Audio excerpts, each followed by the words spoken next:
Facebook family. This is a follow-up to part one of my video. The Lord has been landing in my heart to drive this down. I don't know why, but He's telling me to drive how important the subject of Satan and his ministers transforming themselves into an angel of light, coming as your family, coming as your friends, or whatever it may be. I'm at work as usual. Got my apron on right here, just cleaning these fryers, deep fryers or whatnot, getting all this gunk and everything out. So, you know how I do. I'm always working and witnessing and doing what the Lord has called me to do.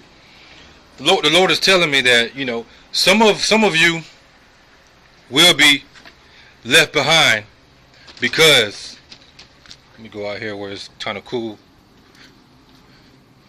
Let me go outside. Some of you will be left behind because you love your family, you love your kids more than you love God Almighty, more than you love Jesus Christ. Some of you will be left behind because of your kids. Some of you have younger kids, some of you have older kids. If you have younger kids, if they are, below the age of accountability, then, they're gone. But don't love your child more than, you love God Almighty. That doesn't mean, treat your child like crap or treat your family like crap. I want to go to the scriptures because this is what the Lord is, He's telling me to drive this home.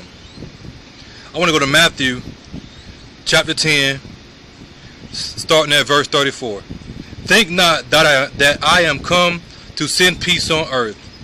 I came not to send peace, but a sword. So He's telling us right there, He didn't come to bring peace.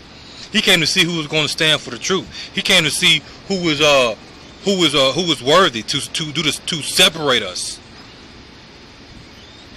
For I am come to set a man at variance against his father, and the daughter against her mother, and the daughter-in-law against her mother-in-law.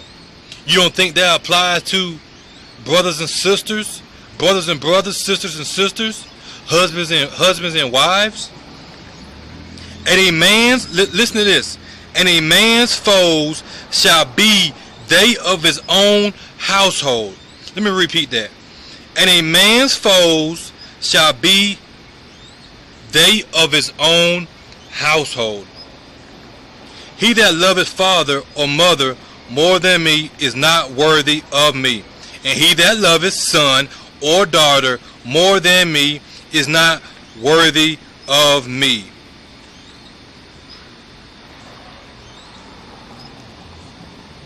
Some of y'all are married, and a lot of you are married to the person of your dreams. Both of y'all are born again believers. Both of y'all are Christians. Y'all encourage each other. Y'all are blessed by God. Some of you are married and you're miserable in your marriage. I'm just telling like it is. I'm just putting it out there as the Lord puts it in my heart. The Lord doesn't want your marriage to fail. But here's the issue. A lot of you, it's hot out here.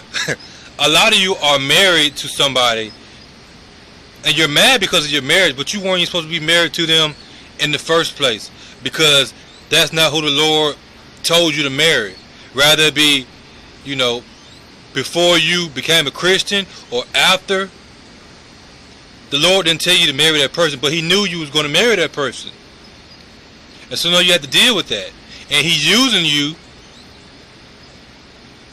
to maybe, no, ain't no maybe in it. He's using you to be a light in that person's life. Your husband, that is an unbeliever, or your wife, that is an unbeliever. But the choice that you made without consulting God about it, then you have to deal with that. That does not mean that God does not want your marriage to not work if you're married to an unbeliever. I'm not saying that. But when you make decisions without God Almighty, you reap the consequences. You suffer the consequences. If I go ahead and make a decision to go sin, I suffer the consequences. If the Lord, if it's His will. Because I made a decision without Him, and that's not what He wanted me to do.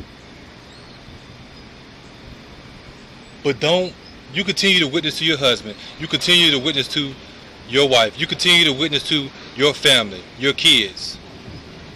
But don't let your kids or your family be the reason that you are left behind. Because that is the reason a lot of you are going to be left behind. And marvel not. Because Satan himself transformed himself into an angel of light. So even if his angels do it, it's no wonder. You don't think that the devil knows about you? You don't think that he's going to put people in your path in your life? Possibly your husband or your wife? So the Lord want me to drive that home. He want me to give you some scriptures to read on. Go read it for yourself. Think not that I have come to bring peace. I came not to bring peace, but a sword. He just said, your foes will be of your own household. If that don't wake you up to check your surroundings, then I don't know what will. I forgot where else it says. It says 2 will be in the household. You know, it'll be 2 verse 1, 5 verse 2, 5 verse 1 in the household. I forgot where it's at. Be not deceived. It also says be not deceived. If anybody, even an angel, comes preaching another gospel, let them be accursed. He said it 2 times. Let them be accursed to drive that home. Deception, people. Deception. I'm telling you from first-hand experience. Deception is out here. And it will blow your mind. Because you will be comfortable around these people and you'll be like, you'll step back and you'll realize the things that they are saying. You'll be like, whoa, that's not the same thing I believe. But you sounding good, you talking good. I love you. But you got another spirit. So this is a follow-up video. The Lord want me to drive it home again with those scriptures. Read them for yourself. Matthew 10. I'm not going to read the whole chapter, but you can start in 31, 32. Read it and see what Jesus said. God bless you.